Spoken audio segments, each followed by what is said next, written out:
some adjustments. We're closing in on the start of today's Gillette Fusion ProGlide 500, presented by Target. You're watching NASCAR on TNT. TNT Race Buddy. Log on to NASCAR.com now and watch up to 4 live camera angles at once with the TNT Race Buddy Mosaic View.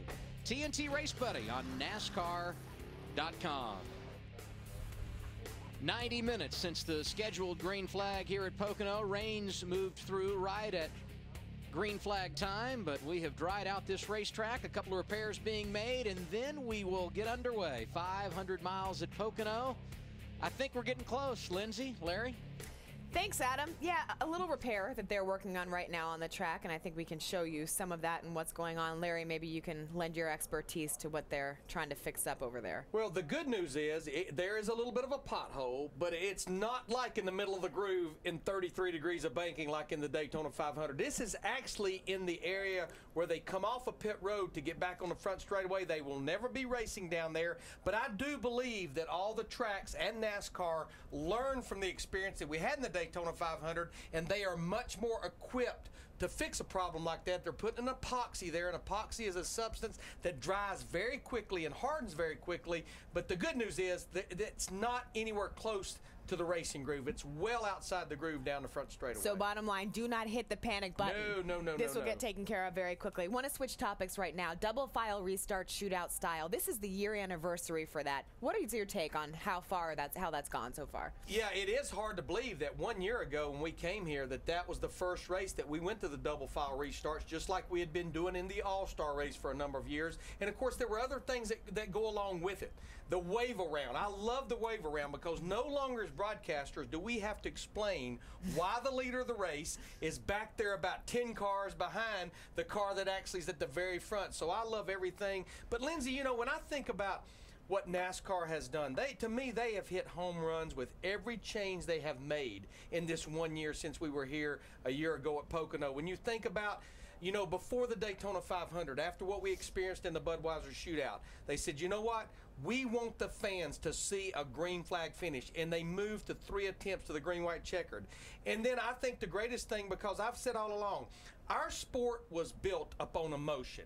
If you go back to that 1979 Daytona 500, what gained our sport so much popularity was seeing the Allisons and Cale Yarborough after the race down there in turn 3 and 4. Now, mind you, in 2010, we can't let drivers start slinging jack handles at each other. Exactly. You know, we still have to maintain law and order, but I think NASCAR has said, you know what, guys, we're going to let you show your feelings. We're going to let you show your emotions, and I think we've seen that so much. And then the thing they did after race number 5 is getting rid of that wing and going back to the conventional rear spoiler, something we as competitors, something the fans had been so used to seeing for so many years.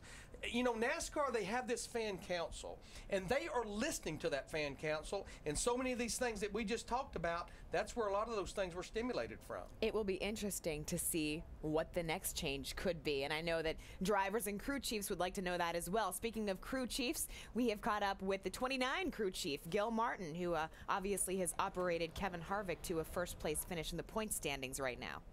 Lindsay, the drivers are all buckled in the cars, and Gil, you're on top of the box. The winds are still about the same, but the sun's back out. We're back to conditions on Friday. Is that something to be concerned about? Is this place a temperature-sensitive racetrack like some of the other ones we go to? Man, I think our Shell Pennzoil Chevrolet's been good, but we've been chasing the weather like everybody else. Saturday morning, we had a lot of sun. The car seemed to be a little tighter. For happy hour that afternoon, the sun went in, the track got a little cooler, everybody got freer and tightened up some, and we were expecting to have overcast day today, and now the sun's coming out. So the track's going to be green, the sun's out, so I'm sure we're going to have a little work to do today. And they'll roll off mid-pack. Marty Snyder?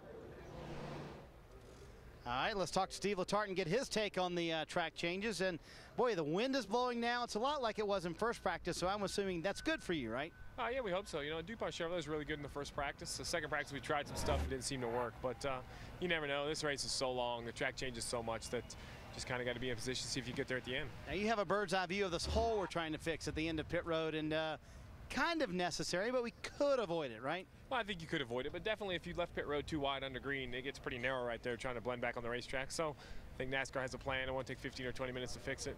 In the Northeast, you know, we have all kinds of daylight. Hopefully we can put 500 good miles on for all the fans. All right, and Lindsay, we're hoping to get going green here very soon. Absolutely, and it looks like it could be quicker than we thought, obviously, which is a great thing to get these guys going racing. Larry, spoiler. I want to ask you about the spoiler because obviously you brought it up before, one of the changes that NASCAR has made.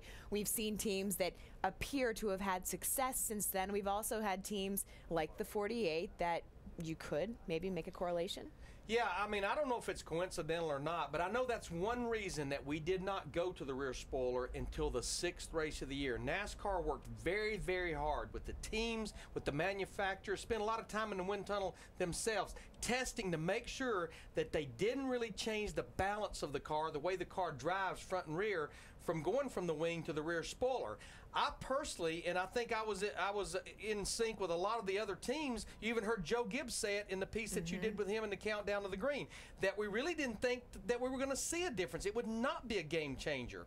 But all I can say is ever since we went to that rear spoiler, Jimmy Johnson has not been to victory lane. He won 3 of the first 5 races. Now, he's had some good runs, but, you know, I'm just saying, you look at Tony Stewart. First 5 races, 3 top 10 finishes. He's only had 1 top 10 finish since we went to the rear spoiler. And then I think the biggest thing, the minute we went to it, Joe Gibbs Racing was winning everything that we were going to. The only races he didn't win out about the first 6 was he didn't win Phoenix. Ryan Newman won it, but Kyle Busch was leading by a tremendous amount when that last caution came out. And, of course, Kevin Harvick won Talladega. So even though we didn't believe it was going to be a game changer, I'm not convinced it's a game changer. There's a lot of things that's changed since we did go to it from the wing. Maybe we can find out what the crew chief of the number 9 car, Kenny Francis, thinks of the rear spoiler. He's right now with Ralph Shaheen. Yes, he is. He's right here getting set, patiently waiting. They were just talking about the wing and the spoiler here at Pocono. You seen a big difference? Probably not a lot of difference between the wing and the spoiler handling-wise. You know, the spoiler's not quite as fast on the straightaway. It just has a little more drag, but I think there's not a lot of difference in it in the corners. How about with the sunshine out, the wind blowing? How's your setup for the 9 going to change with this? Well, we'll just have to see, won't we? You know, Budweiser Ford was pretty good yesterday. It was windy. It was windy like this yesterday, not quite this windy, but it was a little bit overcast. But at times it was sunny, so I don't know. We'll have to see. It's pretty cool, so it's hard to say, but hopefully it'll be good. What kinds of things are you telling Casey right now as he gets ready to go racing? We're not really talking about anything really. Just waiting to get going here. Want to get going, see what everyone wants to get going, and see what they got. You know, like you say, it's a little bit of an unknown with the weather changing and all, and you know, the track's green again, so we're just anxious to get going and see what we got to work on. Phil Parsons. Thank you, Ralph. I'm with Alan Gustafson, crew chief for Mark Martin. And Alan, we've been talking about the rear spoiler and the change from the wing to the rear spoiler. What kind of things did you have to change, or maybe how did it affect the setups in your car when we went to that spoiler? It didn't seem to affect the balance much on the car. It seemed to take away some speed from us, and you know, we struggled to quantify that. We've had the cars in wind tunnel, and we worked hard to make that transition very easy and as painless as possible, and all of the information that we've gathered hadn't showed that. So it's really tough for us to quantify right now. It seems like we've lost a little bit of speed since we ran the spoiler, but something we're working hard on at HMS, and all these guys on this HendrickCars.com Chevy are working hard on it, and I feel like we're making gains. But I don't think we're where we need to be yet. Do you know that Mark Martin has a record here? He has a lot of records here. I think he's got the most top 5s and the most top 10s. I think he has the most race finishes, lead lap finishes too. So, but no wins. We got to fix that. How about 6 second-place finishes here? And there's only one other driver at any other racetrack that's ever done that, was Bobby Allison at Martinsville. So we need to change that today. Absolutely. Yeah, that's focus 1. That's job 1 right now, is change that today. All right, thanks, Alan. They're looking for win number 1 in 2010, Lindsay. Thank you, Phil. You got to say a lot, too, about that team because there's a lot of uncertainty around that team for next season. Here is a close-up shot of the work being done at the end of pit road. That's the epoxy, right, that Larry was talking about. It drives fast. And again, I think like Steve Letarte said, you know, and if we get into some green flag pit stops or even under caution, you may see cars too wide trying to get out of this area on the front straightaway. So NASCAR's just making sure, because if they just left that hole there, Lindsay, if you drove through there, I mean, it would absolutely tear the entire front end of the car out. So this stuff should set up and dry awfully quick. And you can't leave the cones up, Larry. No. Just kidding. That won't work. All right, there. So there's an overhead shot of it. You see it there. Hopefully, they've done enough to get it fixed up there, and we will be going racing very, very soon. You've heard the drivers talk about it. I think they're ready just to get in those race cars and get around. Can Tony Stewart pull out another win here?